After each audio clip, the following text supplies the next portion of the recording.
With vitamin D, you have three primary sources. You have food, supplements nowadays, and sunshine.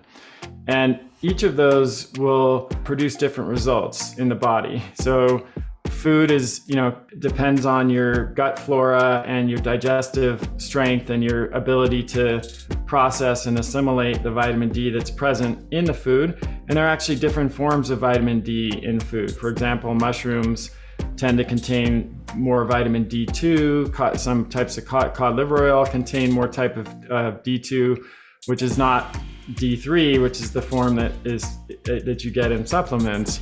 So there's a whole range of factors that determine how people respond to vitamin D in food, where 2 or 3 different people could eat the same exact diet and end up with different vitamin D levels based on those factors.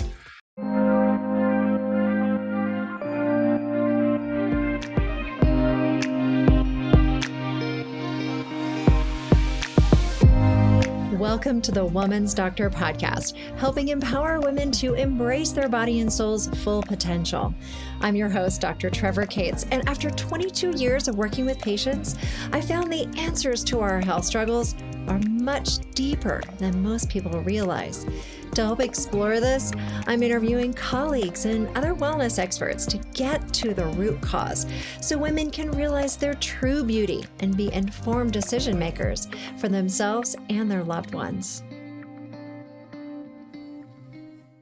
According to the CDC, 10% of the U.S. population has nutrition deficiencies, but that number could be much greater, especially when we consider lesser-known symptoms of nutritional deficiencies, like hair loss, muscle spasms and cramps, poor wound healing, irregular heartbeats, constipation, numbness and tingling, fatigue, poor immune function, mood changes, and that's just to name a few. To dive into the causes and conditions associated with nutritional deficiencies, I asked today's guest to come on the podcast. Chris Kresser is my guest, and he is a top educator in the fields of functional medicine and ancestral health, and the New York Times bestselling author of The Paleo Cure. He has been listed among the 100 most influential people in health and fitness by Greatest.com, and his latest book is called Unconventional Medicine. Chris is also founder of the Kresser Institute that has trained over 2,000 functional health practitioners and coaches, and he has a podcast, Revolution Health Radio, and appears regularly in the media, including The Dr. Oz Show and Fox and Friends. On today's podcast, we discuss the most common nutritional deficiencies, how to know if you have them, and how to address these deficiencies safely and effectively, including the top supplements to be cautious with. This and much more on today's episode of the Woman's Doctor podcast. Chris, it's so great to have you on the podcast. Welcome. Hey, Trevor. It's great to see you. It's always a pleasure to speak with you. Thanks for having me on. And you're right down the street, but we're meeting right. on Zoom instead. Dive into nutritional deficiencies. And I know a lot of times people will think, oh, I'm fine. I'm healthy. I don't have any nutritional deficiencies. But it really sneaks up on us. And I think you and I have both seen this come up a lot with patients, with people that we work with. Nutritional deficiencies are so much more common than people realize. And so I think this is so important, and we want to dive in this today. But let's start with your personal story about what got you into being so passionate about what you do. Yeah, well, it was an accident. I often tell people, being a clinician and supporting people with their health was not even on my short list when I was a kid. When people asked me what I wanted to be when I grew up, professional surfer was number one. Unfortunately, that didn't pan out, even despite my greatest efforts in terms of how much I did surf when I was younger. And actually, I was traveling around the world surfing in pursuit of that goal, or at least just in pursuit of the solo traveler goal, that I got sick, really sick in Indonesia. And I was in a little island called Sumbawa. The classic tropical illness, the types of symptoms that you hear about. I was pretty near death for a few days. And fortunately, there was an Australian guy in the village who had antibiotics that kind of brought me back from the brink. And to make a very, very long story short, that turned into a 10-year journey back to health, where I saw, at least 30 to 40 different types of practitioners in 3 or 4 different countries around the world, from, very conventional infectious and tropical disease specialists to gastroenterologists to energy healers and shamans, acupuncturists, naturopathic physician, doctors, chiropractors. I mean, you name it, I did it. And along the way, I discovered what would later become known as a paleo type of diet. At that time, it was not really a thing like it is now, and functional medicine, which again was just barely known at that time. And those two things, along with a lot of other steps that I took, really brought me back to health. And in that process, even though, like I said, I'd never really considered becoming a healthcare practitioner, that just sort of naturally happened as people saw what was happening around me. They started to ask me questions. My answers were helpful. And so at some point, I think a couple people said, have you ever considered doing that? And I was like, well, maybe that's a good idea. So then, the deeper I went into it, the more passionate I became about it. And, because I had my own personal experience, I knew what it was like to be sick and really sick and not have answers. And so I wanted to show up for people in a way that I wished someone would have been able to show up for me. I mean, I had many, many super helpful guides along the way, but with the exception of a few cases, I never really felt like somebody understood the whole picture. And so that's what I kind of made it my life's work to do that. And here I am. Great. All right. Well, thank you for sharing that. And of course, with your own story, you got depleted in that process. I mean, antibiotics can be very helpful, but I'm guessing that kind of threw off your gut health and you ended up with some problems as a result of that, including nutritional deficiencies. So you, having to build your body back up is kind of a more extreme case of what we're talking about today, right?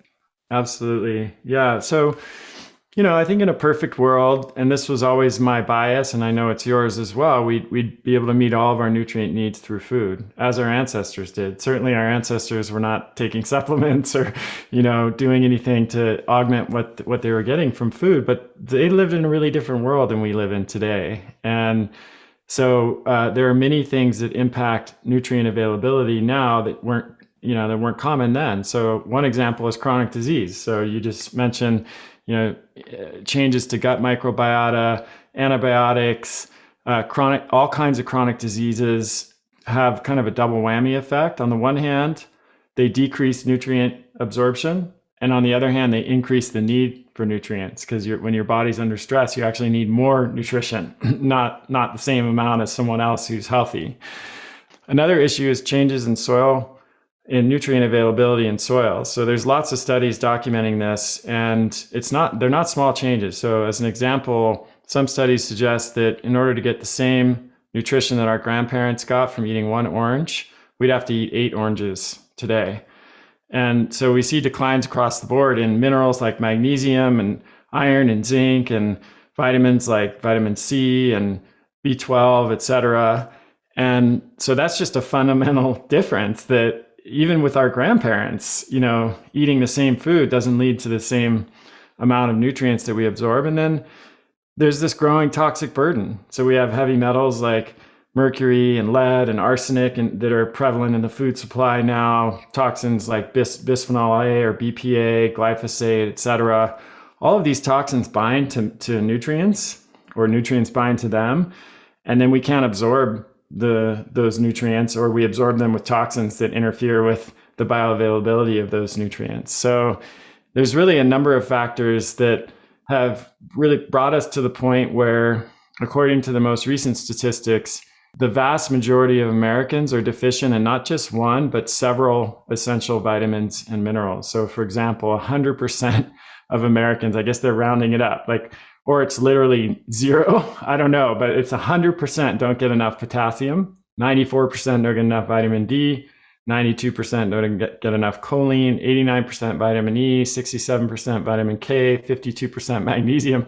So we're talking, just right there, that's more than half the population that is not getting enough 6 critical micronutrients. But I suspect the problem is even worse, because those numbers are based on the RDA, or recommended dietary allowance, which was never really designed for optimal health. It was only designed as the amount that you need to avoid acute disease situations. And the optimal amount is almost certainly much higher for all of those nutrients. So if we applied that, we would see the numbers would be even worse.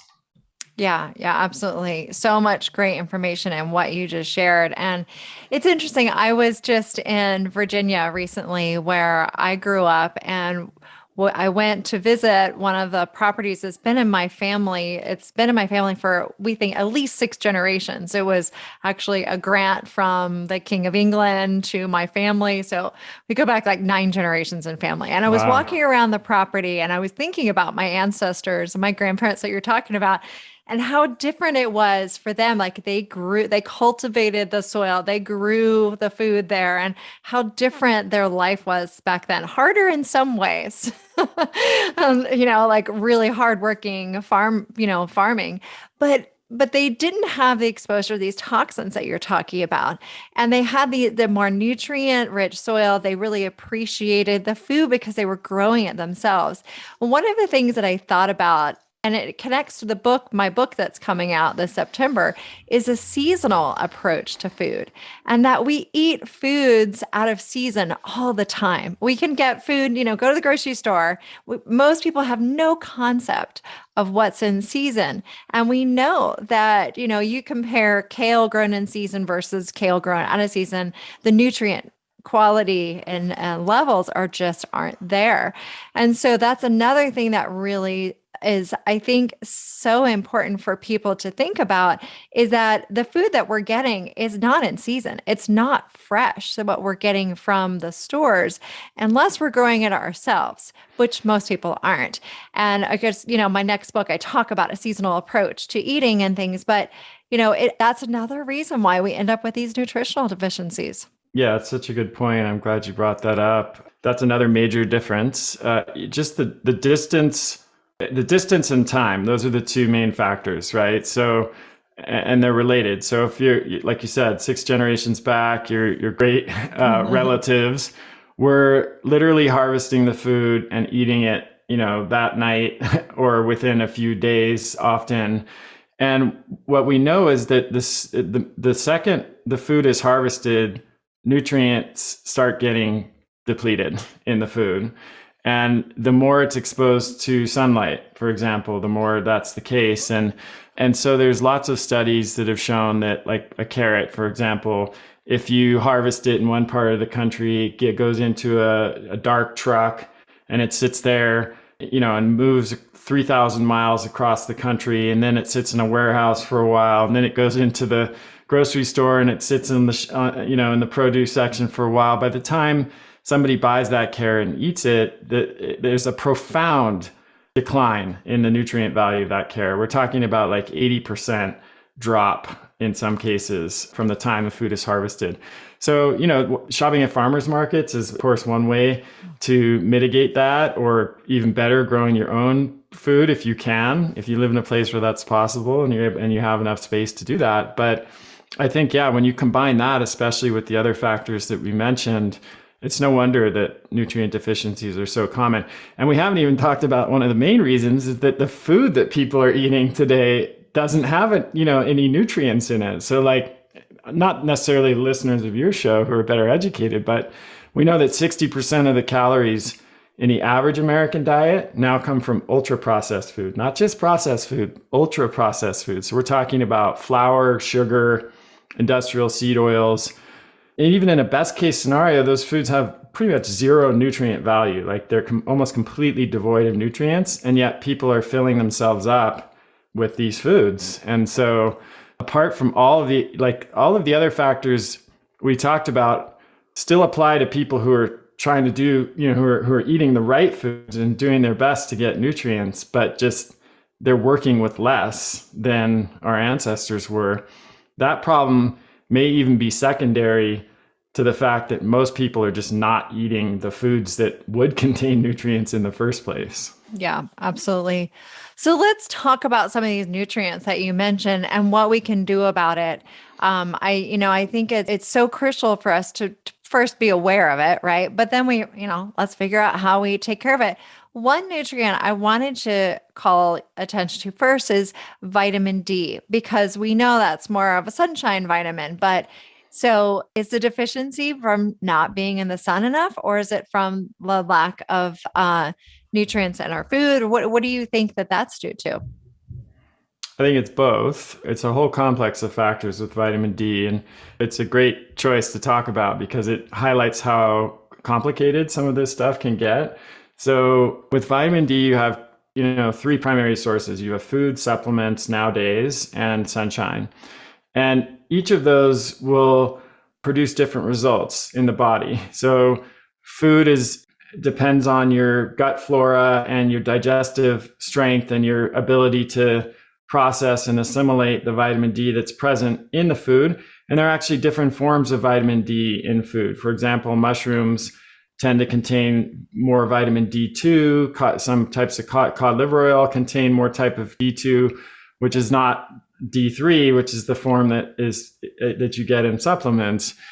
So there's a whole range of factors that determine how people respond to vitamin D in food, where 2 or 3 different people could eat the same exact diet and end up with different vitamin D levels based on those factors. With sunlight, it's a similar thing. We know that conditions like obesity, chronic inflammatory diseases, which are pretty much all modern diseases, have some inflammation as a component, metabolic issues, etc. All of those decrease the conversion of sunlight to vitamin D. So if you took 10 people, you put them outside in the exact same place, same amount of sun exposure, they would have different response to that sunlight based on their health status.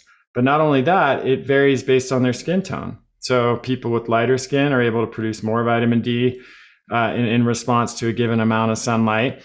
And then it varies geographically. So if you're in Boston in the winter, you could spend many hours outside at noon and you're still not going to produce much vitamin D. Whereas if you're in Hawaii, you can go outside for 10 minutes and that's probably going to be enough. So it's really complex. There are a lot of factors that affect vitamin D status. And I think, if you go back far enough, all of our ancestors lived outside. And so they didn't really have this issue.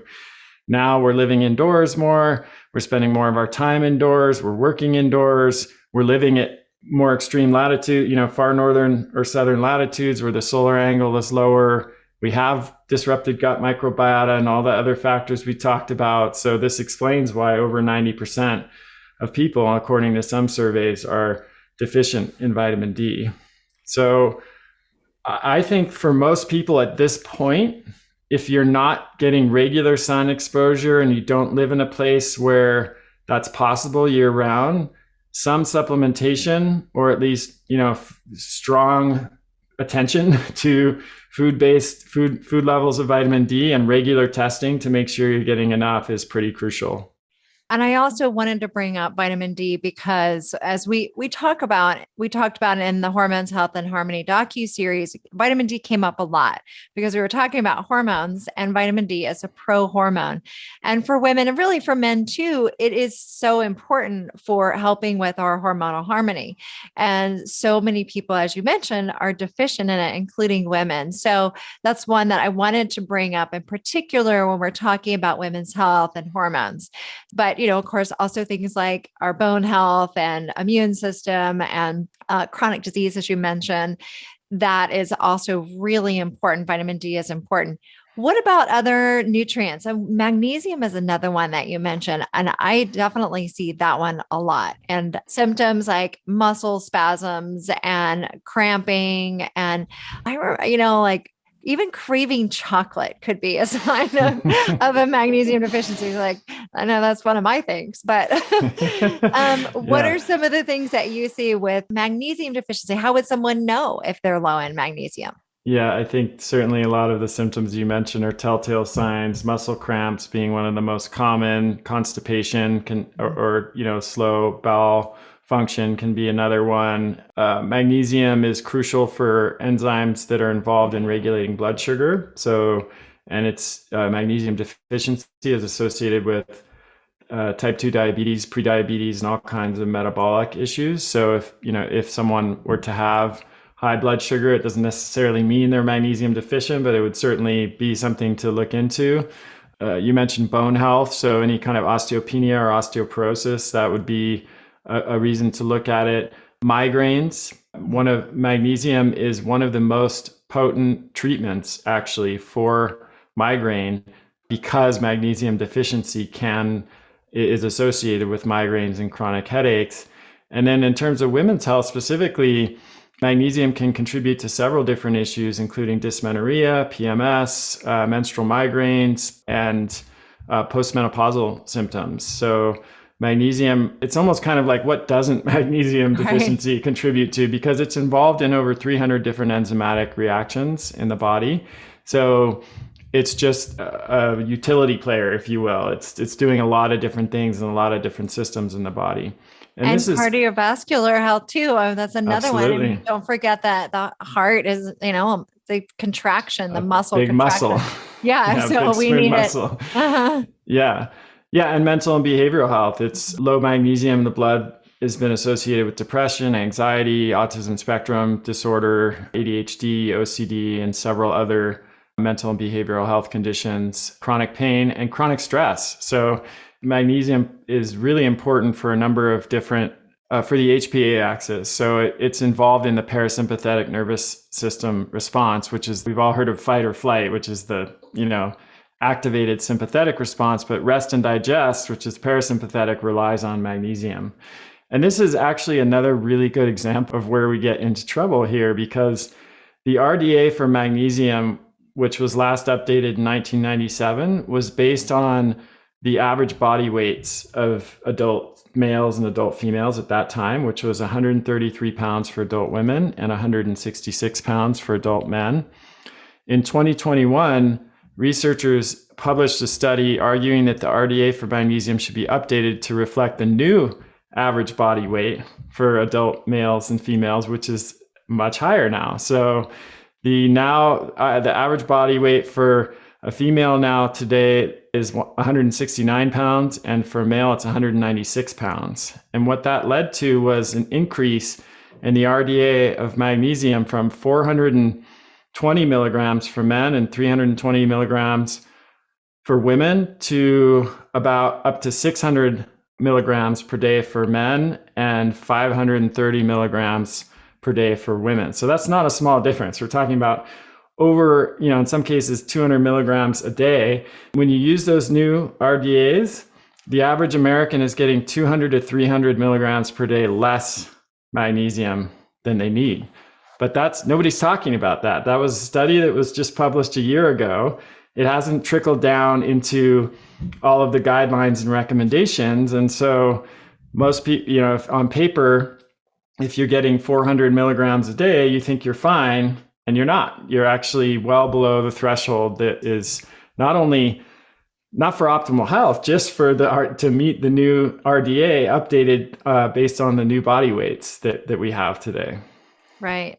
And then if people are having, they could be getting magnesium in the foods they're eating, they could be taking supplements to try and get that. Even if they're trying to get that number, that doesn't necessarily mean that we're absorbing those nutrients, because the gut health of Americans in general is so poor that we're not able to digest our food properly and assimilate nutrients as well as supplements. So, some supplements are definitely made better than others, but that is so important. I do want to talk about supplements in a moment, but just overall talking about gut health and the importance of that.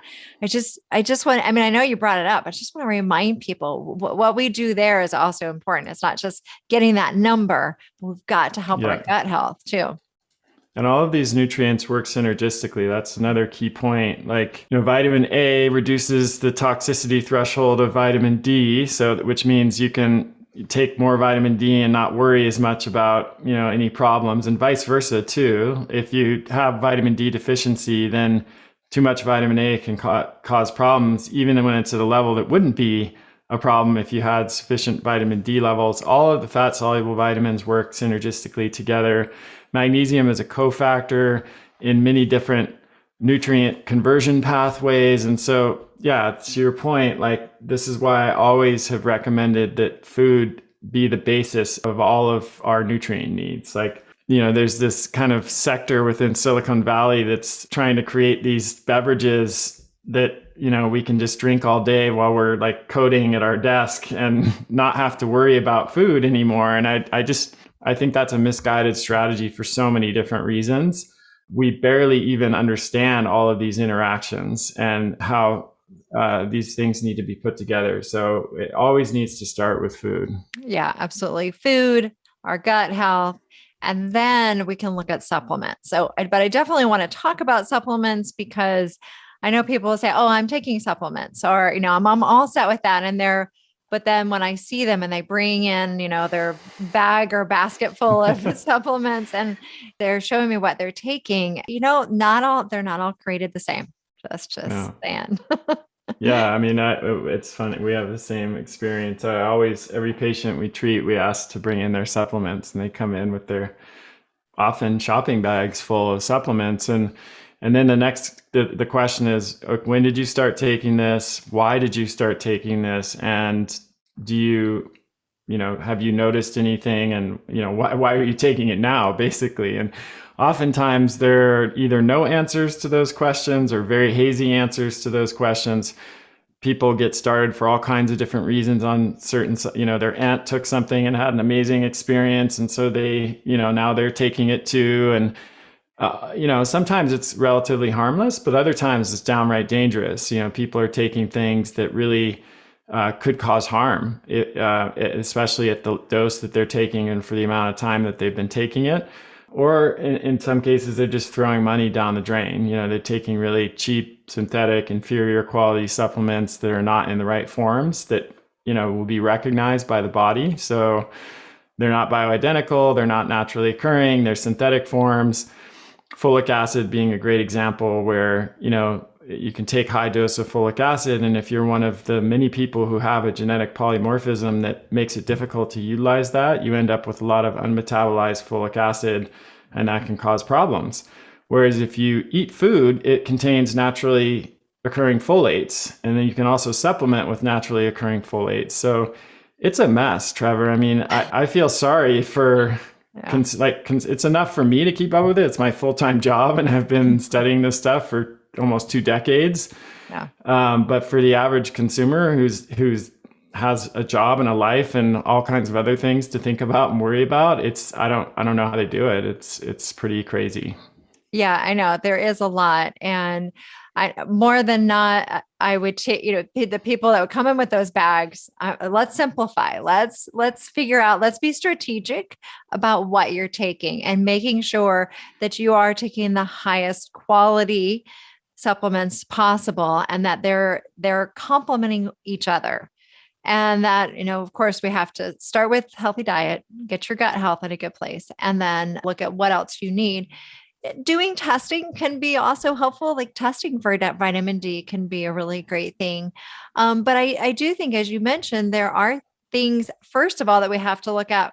What is dangerous? What are things that we need to be really mindful of? And understanding that there is not a lot of regulation around supplements, I think is important for people to realize.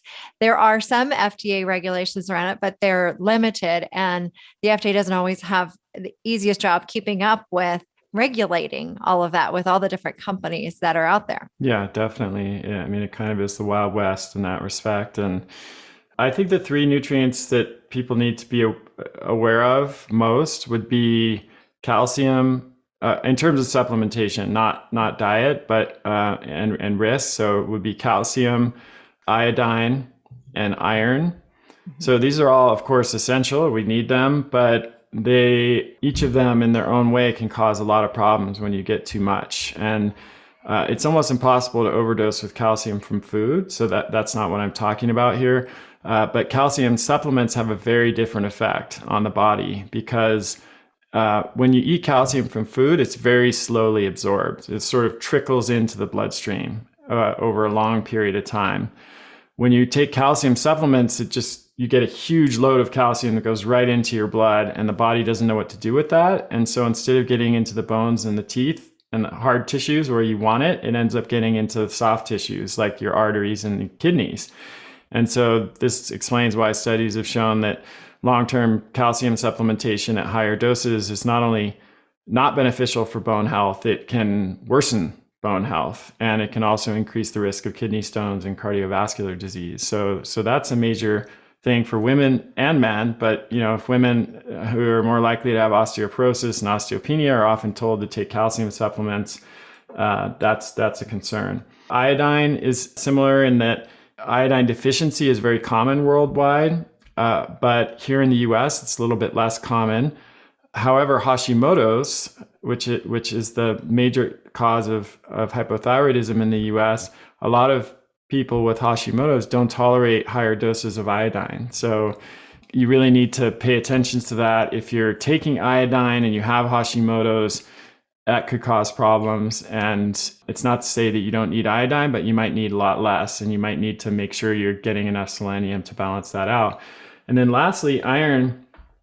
Again, worldwide, if we look at especially the developing world, 2 billion people are iron deficient. So it might seem crazy to talk about iron, getting too much iron. But here in the US, one of the most common genetic conditions called hemochromatosis, which affects 1 in 200 people, involves excess iron storage.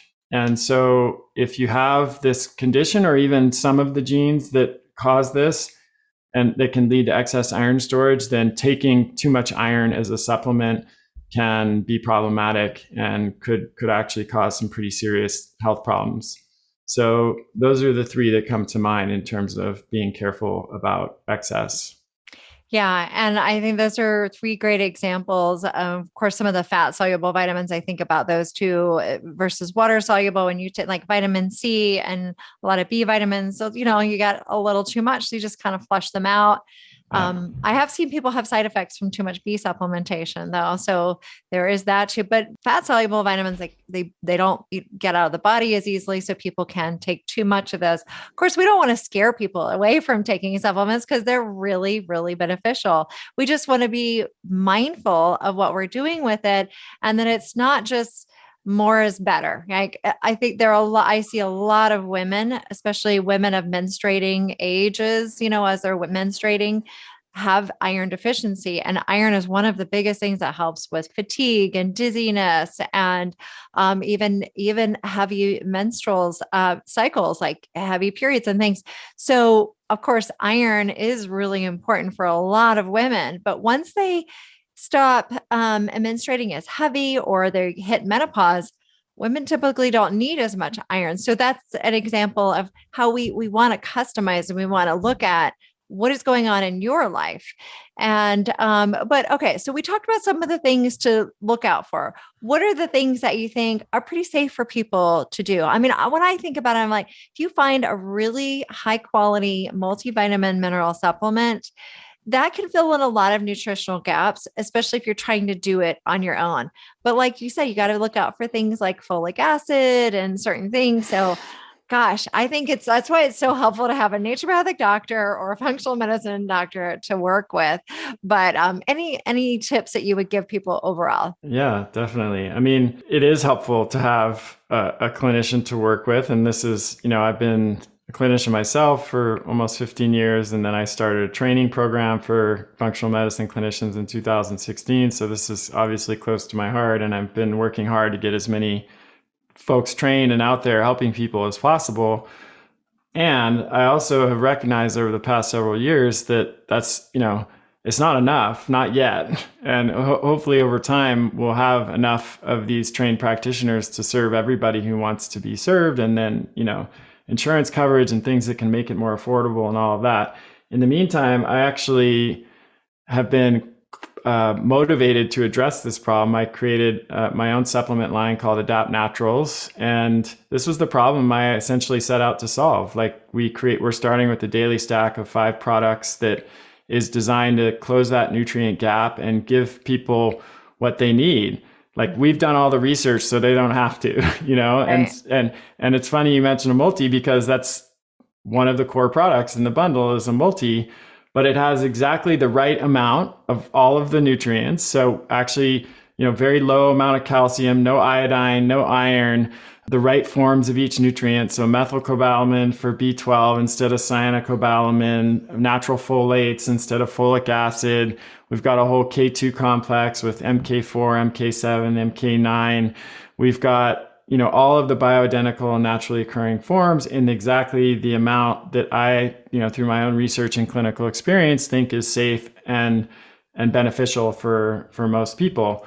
We have extra magnesium because, as we talked about, people are 200 to 300 milligrams short of that. And I wanted to have, in order to get that level of dose, we had to call it out. We have it as a separate product. We've got an organ product. What we haven't talked about today yet is that when you look at studies on nutrient density, 4 out of the top 7 foods are organ meats. So liver, heart, kidney, and spleen.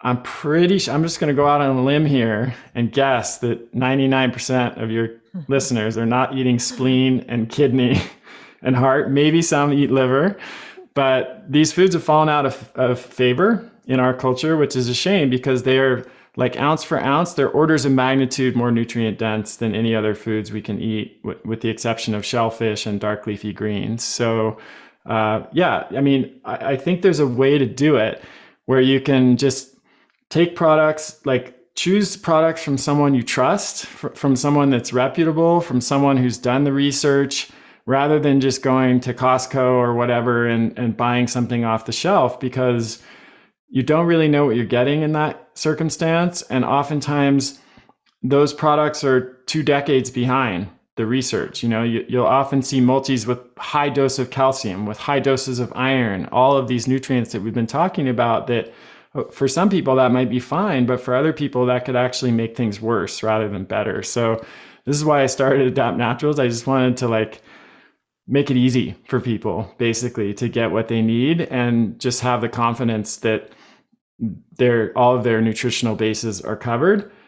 And of course, that is still on top of a healthy diet. Like there's no way to supplement yourself out of a bad diet.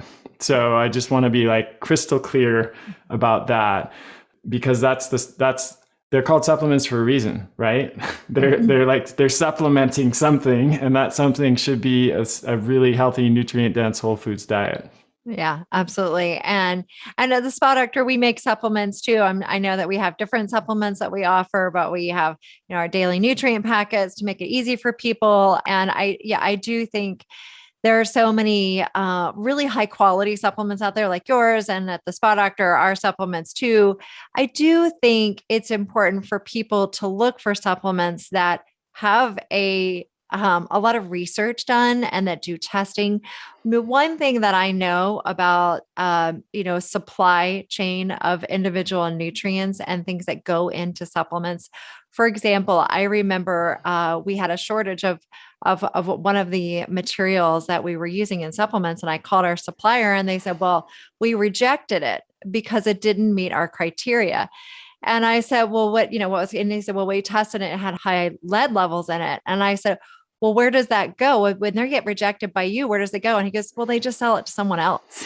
Oh, yeah. It goes into one of those products that hits the cheap products that hits the shelves, that don't have the same quality control that you do and we do. So yeah, it's a great point. And it's, whenever the supplement industry is big business at this point, there are, hundreds of billions of dollars being made. And whenever that's the case, I don't care what field or industry you're talking about, there's going to be a lot of unsavory stuff. And it's not even, I don't think it's malicious, evil, ha, ha, ha.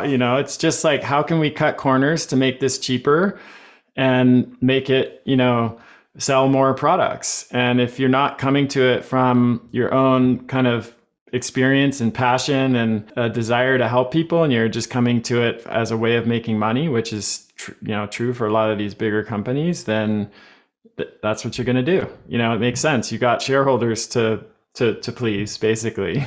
Yeah. All right. Well, Chris, thank you so much for coming on today. This has been really, really interesting. Love talking with you about this. Can you tell everybody where they can learn more about you? Sure. And thank you for having me on. It's been wonderful. It always is great to talk to you, Trevor. So chriskresser.com is my main site with, we've got lots of free ebooks and info there, more info about my podcast and social media. properties there. And then adaptnaturals.com is the name of the supplement site. Great. Thank you, Chris. Thank you, Trevor.